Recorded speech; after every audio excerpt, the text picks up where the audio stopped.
So one should be very careful to give up all worldly desires when one's mind has been purified by religious exercises. So before you pray to God for something, you should be very careful. Because otherwise what happens, unconsciously we may utter something which may not eventually be helpful for us in spiritual life. The story is given in the Ramayana. The Ramayana story. Kumbhakarna was a great villain of the Ramayana story. Kumbhakarna, he was 6 months of the year he was asleep. And 6 months of the year he was living waking state. But it's a special reason why he became like this. He did spiritual practice. Spiritual means he prayed to God for long years. Long years. His mind was not very pure mind. He had something else in his mind, but he was praying to God. So when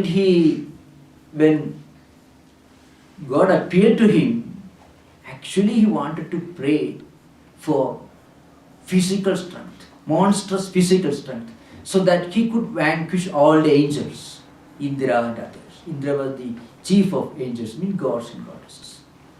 So his real aim was to pray for this monstrous power, so that he could do maximum harm to maximum number of people. That was his aim. But he was a man of tremendous willpower, determination. You find many such villains, scourges of humanity. Lot of willpower, tenacity, perseverance, intelligence, organization, genius. But that intention will be diabolical, evil. Such a man was the demon was Kumbhakarna.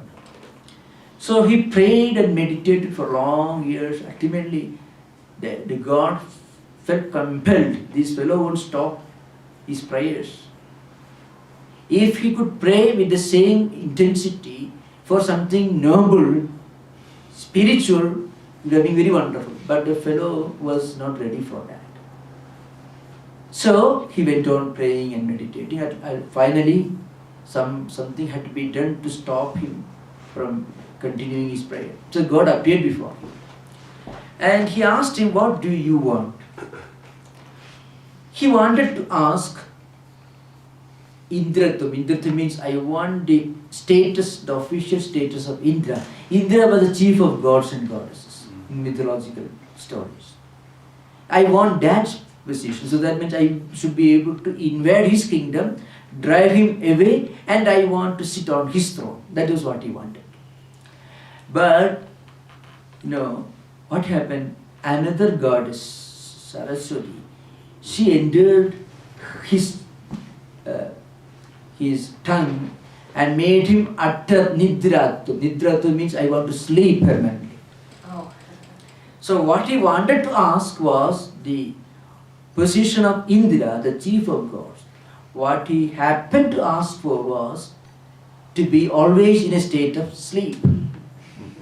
But he didn't know what was happening to him because his mind was unsteady.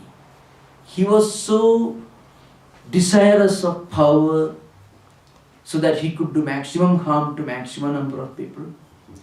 So he was so fully drunk in power and pride and ego that he forgot what exactly was happening to him. And eventually he happened to utter the word nidratu, which means a state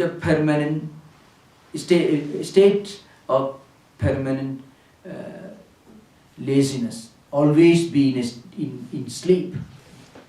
So he happened to sleep throughout day and night for whole year.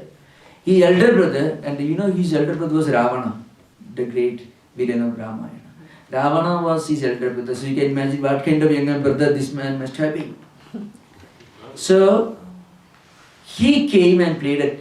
My younger brother wanted to enjoy this world, and you made him sleep the whole day and night, whole year.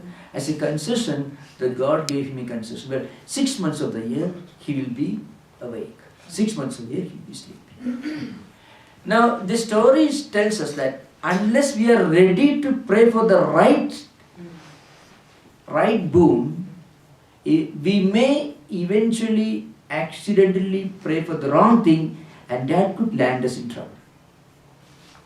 So mind should be gradually purified. before we undertake spiritual practices. Because a purified mind will pray for the right thing, for devotion, for concentration, for purity of mind, and so on. A mind that's pure will not ask for anything worldly minded, anything evil, anything that will be harmful to himself or the rest of the world. So mind should be first made ready for asking for the right boon and for praying in a proper manner. Otherwise, by praying, we may ask for some worldly pleasures, enjoyment, power and status, and God will grant us, and that will eventually land us in trouble. So we should be careful. That's the essence of the story.